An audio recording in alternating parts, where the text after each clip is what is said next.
Welcome to my Bommarillu Sunita's kitchen. Carrot fry చేస్తున్నానండి. Carrot ఫ్రైకి పొట్టిమిరపకాయలు, పల్లీలు, కొబ్బరి వేసి చూపిస్తానండి. చింతకాయ చట్నీ అండి. చింతకాయ చట్నీకి పచ్చిమిరపకాయలు, పల్లీలు రెండు.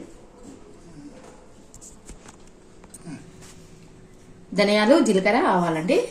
చూడండి, ధనియాలు, జీలకర్ర, ఆవాలు ముందుగా ఫ్రై చేసుకోవాలండి. క్యారెట్ ఫ్రైకి కారంకి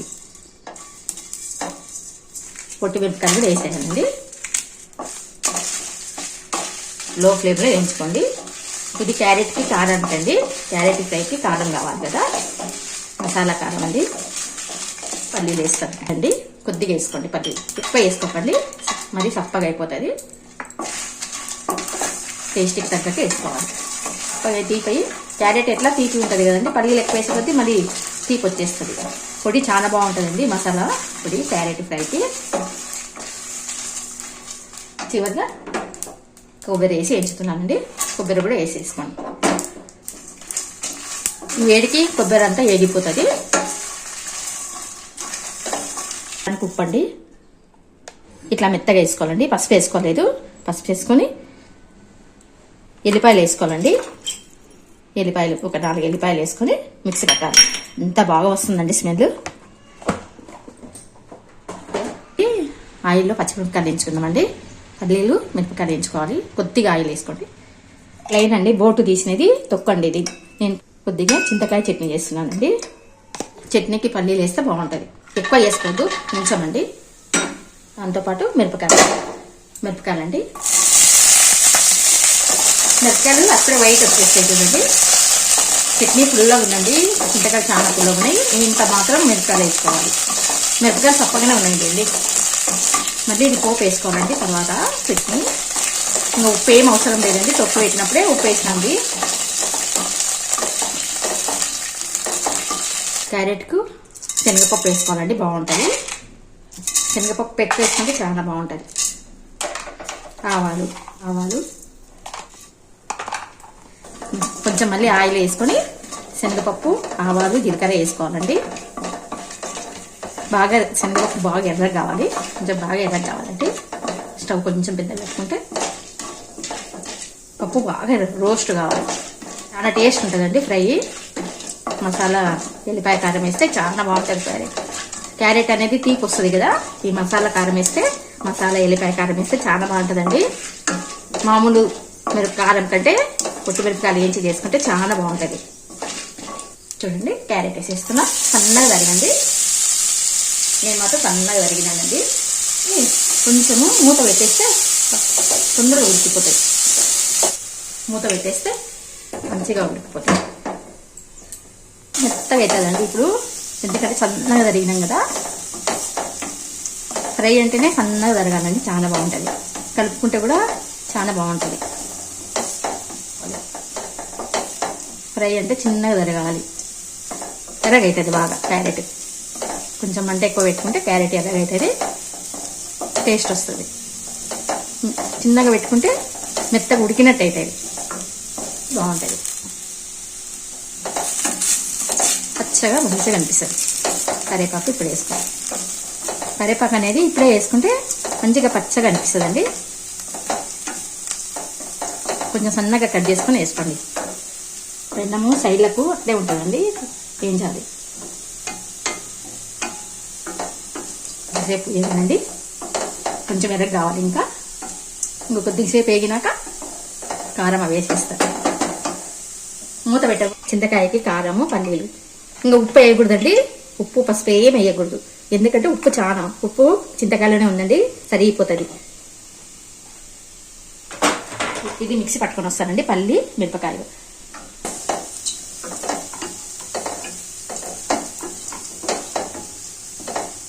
ఒక 2 నిమిషాలండి. అంతవరకు చింతకాయ మిక్సీ అండి. అంతా మిక్సీ చేసుకున్నాక ఈ చింతకాయ తొక్క కూడా వేసేసేయాలి. చింతకాయ వేసి మొత్తం కారం వేసి కలిపినాక మిక్సీ పట్టండి. ఇష్టం ఉంటే పెరుగు వేసుకోవద్దు, నేను మజ్జిగ వేస్తాను. చట్నీ అనుకూలం రావాలి కదండి, కొద్దిగా మజ్జిగ వేసి తిప్పుతాను. మజ్జిగ వేసి తిప్పితే అనుకూలం వస్తుంది చట్నీ. కొంతమంది వాటర్ కూడా వేస్తారండి, వాటర్ వేయదు, బాగుండదు. ఇంకా కొంచెం తిప్పుతారండి. చట్నీ ఇట్లా వేసుకోవాలి, ఇలా వేసుకోవాలండి మెత్తగా. ఇట్లా వేసుకుంటే బాగుంటాయి. కొంచెం మజ్జిగ వేసి తిప్పినాను కదా, చాలా వస్తుంది. ఇది గిన్నెలోకి సర్వ్ చేసుకుంటానండి.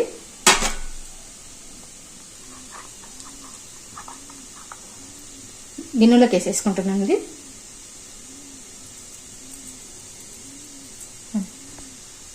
అంత గిన్నెలోకి తీసుకోవాలండి. క్యారెట్ ఎంత బాగా అయింది చూడండి, చిన్నగా కావాలి, మంచిగా ఇట్లా ఎర్రగా కావాలండి, టేస్ట్ వస్తుంది. ఉందండి మసాలా కారం ఉంది కదా, వేసేస్తానండి. పల్లి పొడి ఎక్కువ ఉందండి, బాగుంటుంది. ఈ వేడికి మగ్గిపోతుందండి, బంద్ చేస్తున్నాను. ఈ కారం చాలా బాగుంటుందండి, కలుపుకుంటే వేస్తానండి. పైన కొబ్బరి జల్లితే బాగుంటుంది. కొబ్బరి పొడి అండి, కొబ్బరి పొడి వేసి కలిపిస్తాను. వేగిన కారమే కాబట్టి ఎక్కువసేపు ఏమి అవసరం లేదండి. అన్నీ వేయించుకొని వేసుకున్నాం కదా పొడి, ఎక్కువసేపు వేయించాల్సిన అవసరం లేదు. కొంచెం ఆయిల్ ఎక్కువ వేసుకొని వేపులు చేసుకోవాలి, చాలా బాగుంటాయి. ఇంకా మగ్గిపోతుందండి. స్టవ్ బంద్ చేసిన కొంచెం మగ్గినాక గిన్నెలోకి తీసేసుకుంటే సరిపోతుంది. గిన్నెలోకి సర్వ్ చేస్తానండి.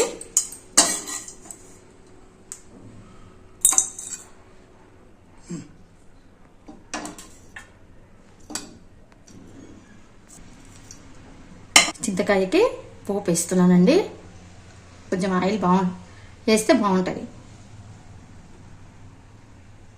ఇంకా పప్పు అండి, చింతకాయకి పోపు, జీలకర్ర, ఆవాలు, శనగపప్పు, రొట్టి మిరపకాయలండి. కొంచెం బాగా ఎర్రగా వేయండి. శనగపప్పు ఎర్రగా కావాలండి, చాలా బాగుంటుంది చింతకాయకి. సరే బోటు తీసి చేసినానండి, అది చింతకాయ తొక్కు చాలా బాగుందండి. బోటు తీసి తొక్కు పెట్టేసిన, అందుకే అంత తెల్లగా ఉందండి చింతకాయ, పచ్చగా ఉంది మంచిగా. ఇంగు అండి, మెయిన్ చింతకాయకి ఇంగు వేసుకోవాలి, బాగుంటుంది. కరివేపాకు అండి, కరివేపాకు, కొత్తిమీర బాగా కొంచెం నూనె వేగితే బాగుంటుంది. కొత్తిమీర కానీ కరివేపాకు కానీ ఇట్లా నూనె వేగాలి. కొత్తిమీర బాగా కొంచెం నూనె వేగితే బాగుంటుందండి. బా ఇంగో వాసన సూపర్ ఉంటుందండి. ఇంగో చూస్తే మాకు ఎంత ఇష్టమో. ఇంగో లేకుంటే టేస్టే ఉండవండి వంటలు అండి. ఈ నూనె చల్లగా అయిన తర్వాత చింతకాయ వేసి కలుపుతాను. వేడి వేడి నూనె వేయద్దు, కొంచెంసేపు. మన నూనె అంతా ఉంటుంది, పెన్నానికే సగం అంతుకుంటుంది పెన్నం ఆయిల్. దీనిలోనే చింతకాయ వేసి కలుపుతాను. చల్లగైన తర్వాత చాలా బాగుంటుందండి. ఇలా చేసుకుంది చింతకాయ తొక్కు అండి. పోపు చల్లగైంది, చింతకాయ వేసి కలుపుతాను. ఇంత కలపాలండి. నూనె చల్లగైనాక పెన్నంలోనే వేసి కలుపుతాను. పెన్నం చల్లగా అంత తీసేస్తానండి. సర్వింగ్ బౌల్లోకి వేసేస్తాను. అంతా తీసేస్తా. బాగా పట్టుకుందండి, ఆయిల్ కరెక్ట్ సరిపోయింది. ఇప్పుడే చూస్తే తినాలనిపిస్తుందండి, అంత బాగుంటుంది చింతకాయ చట్నీ.